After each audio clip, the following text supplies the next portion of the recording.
Hi, welcome back to Brad Strategy Can. I want to do a specialty video. I haven't did one in a while.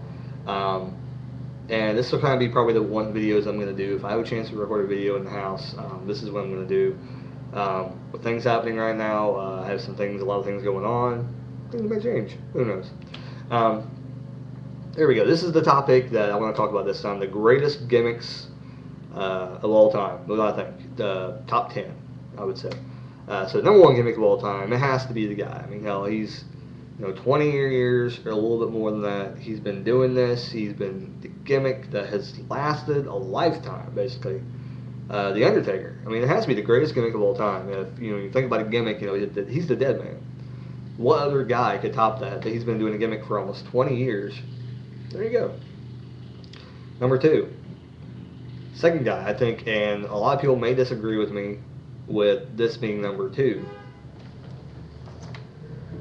With this being, the top two gimmick of all time, but I think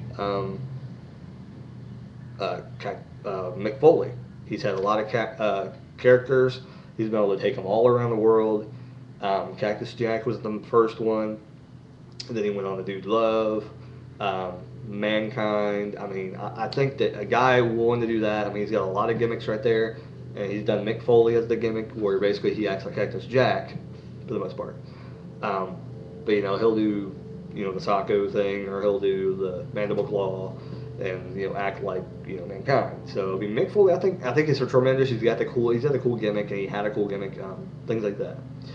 Now to go to number three, this is where it starts getting a little tricky, because those two guys are pretty easy. Like, yeah, they have a great gimmick. So what will be the next gimmick after that? So if you go into gimmicks of all time, you got to think WCW, you got to think WWF, WWE, and also you can't forget about ECW.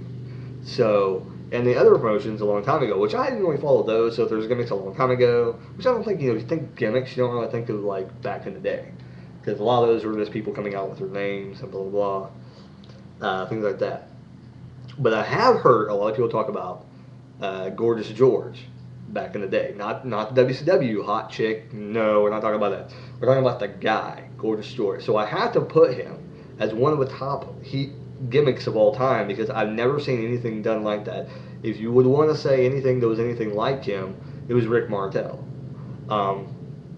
So they would kind of have to share a spot in the top best gimmicks of all time. But I would have to say Gorgeous George, from what I heard, he probably had a better gimmick than probably Rick Martel.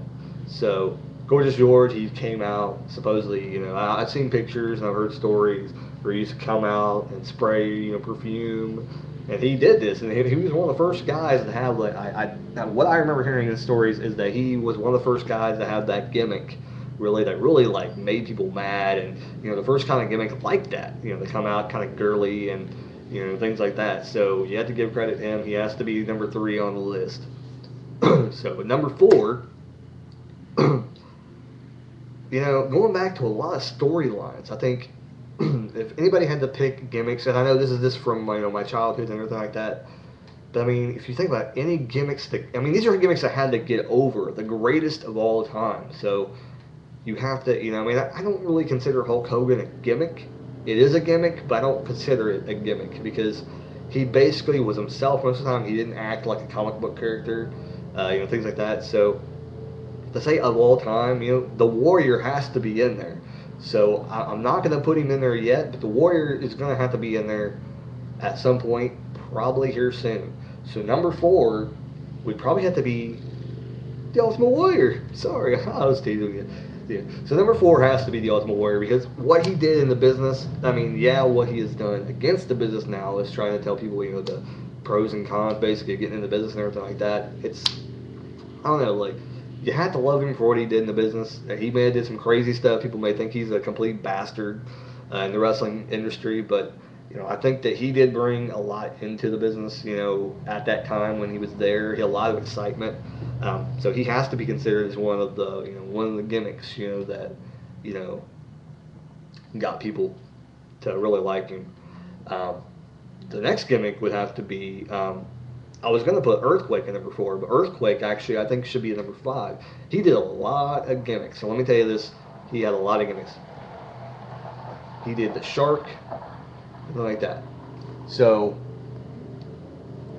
I mean, he did the Shark. He did John Tenta thing in WCW, and I believe he passed away recently. I could be wrong, but I'm pretty sure he passed away. I don't really. I think it might have been John Tenta, but it might have been a real name. I'm thinking it wasn't though, because I know a lot of people use sometimes names they're not their real names. Like Steve Austin is really not Steve Austin unless he officially changes his name. Because I believe Steve Austin's real name is Steve Williams, which they couldn't do that because there's already a Steve Williams out. Yeah, Earthquake was really good. He had a great gimmick going on, and I really do think that he is one of the greatest of all time. Because what he did in the WWF when he was facing Hulk Hogan, when he faced, I think Ultimate Warrior, what he did with Tugboat, he was a really good gimmick. I liked him. He was a big guy. He did the whole boom, boom, boom, boom, thing. I loved him in there's an arcade game that came out, and he actually did that in the game, and it was awesome. It was incredible. It was awesome. But yeah, Earthquake, great gimmick. I think that's a gimmick. I would consider that a gimmick. I wouldn't consider Hulk Hogan a gimmick because he's just an all-American hero. That's basically all it is. And I don't really consider that a gimmick. Gimmicks I like something kind of goofy, things like that. Number 6 would have to be, without a doubt, the Mountie. The Mountie brought prestige to a corny gimmick. And he became the Intercontinental Champion. He faced Roddy Piper. He dropped the belt to Piper. There was a great feud between them. He had a great feud with, I think, the Big Boss Man. He had a good feud with the Big Boss Man. Incredible. And I'll get the Big Boss Man here next. Mountie was incredible. He did a lot of things. He was in a tag team before that, the Rougeau brothers. But when he got the gimmick of the Mountie, he made the best of it.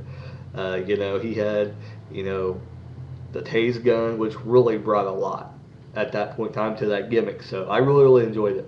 And going to the Big Boss Man, he played a cop. Yeah, that was his gimmick, and he played it to a T. He played it for so many years. Came back and basically played kind of like I guess like if his gimmick had to be upgraded, he was kind of like a security guard type of, Big Boss Man, or he acted like a security guard, where they call him, the boss in WCW. He did basically the same thing. So he played a cop character really, really well. So Big Boss Man has to be considered. And the only reason why I didn't put him above the Mountie is because he didn't really talk on the microphone all that well. I didn't think. Like, I thought the Mountie talked more on the microphone better than the Big Boss Man. The Big Boss Man could talk, but he just couldn't. I don't think he could talk better than the Mountie. So Big Boss Man definitely on there. Definitely number. I think that was number 6. Yeah, number 6. Oh, Mountie number 6. Boss Man number 7. So number 8. If I got these ordered, this is just talking about the greatest thing of all time. I'll try and get around 10. How about that? Doink has to be considered as, because people are still talking about him today. That totally means that you're one of the best gimmicks of all time. That if people can remember you today, that you are still. I mean, Big Show made a reference to him last night. Made a joke about him, but I mean, Doink was awesome. He was around for, I believe, let me take a stab at this, 4 years, I'm thinking.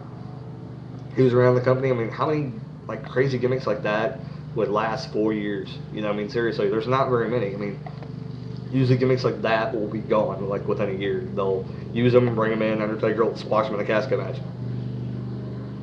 Yes, that was a joke reference, but that's the Undertaker. Anyway, back in the day, that's what he did. Anyway, but Doink, awesome, came in. Crush, I believe, was basically the guy that put him out, and then you never seen him again. Crush will not be in my greatest gimmicks of all time. Just saying. All right. So Doink, amazing character. Everybody remembers him. Clown, squirt, dink, around the side. I mean, that's a great character. How can you not forget that? How could you forget that? I guess. Gold Dust would have to be in there. I hate to put him at 9, but these could probably be switched to all around. The Gold Dust, definitely one of the characters, one of the greatest gimmicks of all time. What can you say? I can't explain the guy. Like I said, his time came. He came under the radar. He was in the Attitude Era, but I don't know why. It's I think that if he would have been there and there wouldn't have been as much star power around him, he would have had the opportunity to go higher.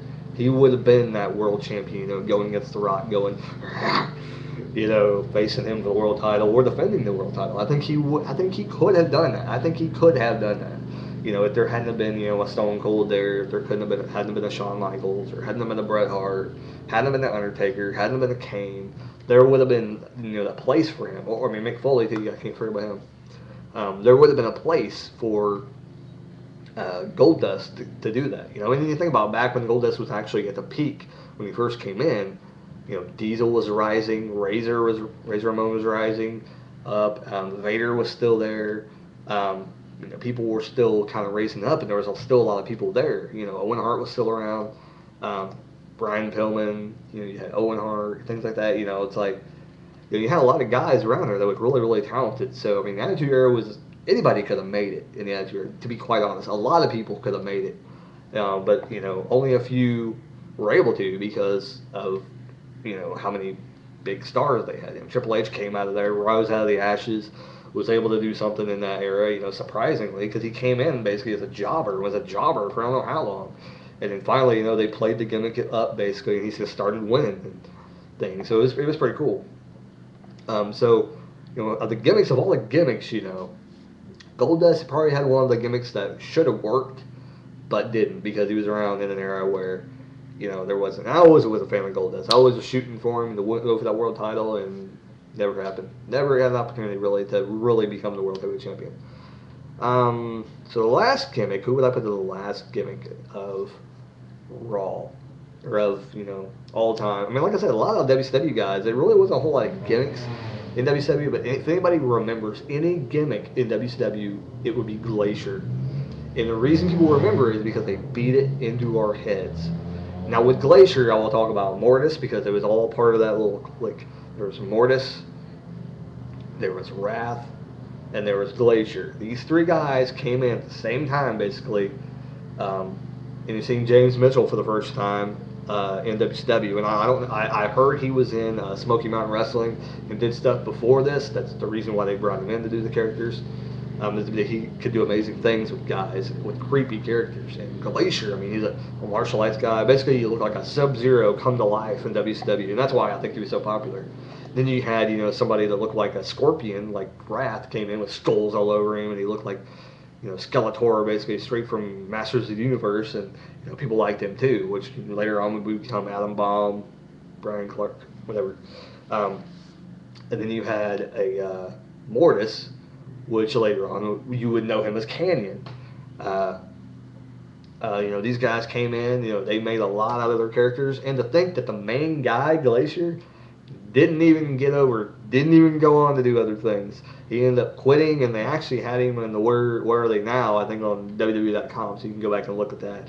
But this guy was amazing. I mean, I like Glacier. I like, I think they could have done a whole lot with him. And who knows, he may have been a big star, if things would have worked out. But like I said, same thing happened in WCW, but a lot of bank book was being paid out in WCW, and a lot of people didn't get their just due that should have got their just due. This is because they had way too much talent in that organization at the time. There could have been a third organization. With as much talent as this, there could have been a third organization.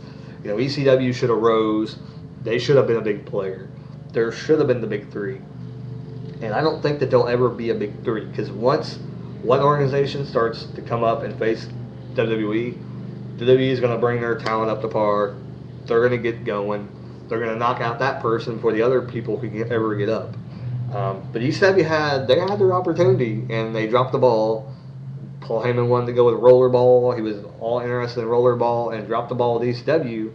And really, I think like a lot of people said, they think he lost a spark, halfway through when he got the contract signed. He basically lost a spark and couldn't think of anything. But back when they were floundering promotion, had amazing stuff, amazing programs and things like that. So, Glacier has to be that last person in the gimmicks of all time. So there you go. That's my gimmicks of all time. Rewatch the video. Tell me what you think.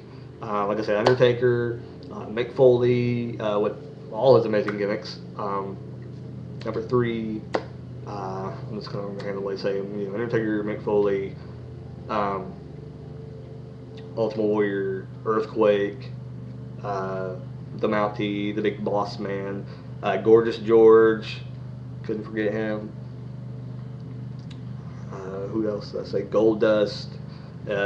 Glacier Mortis Wrath, Blood Runs Cold promo in WCW. I mean, those guys are gotta be the most memorable out of WCW. I mean, there's some other gimmicks probably that I'm overshadowing, but those are the 10 that I think the top 10 list. Those would be a great top 10 list.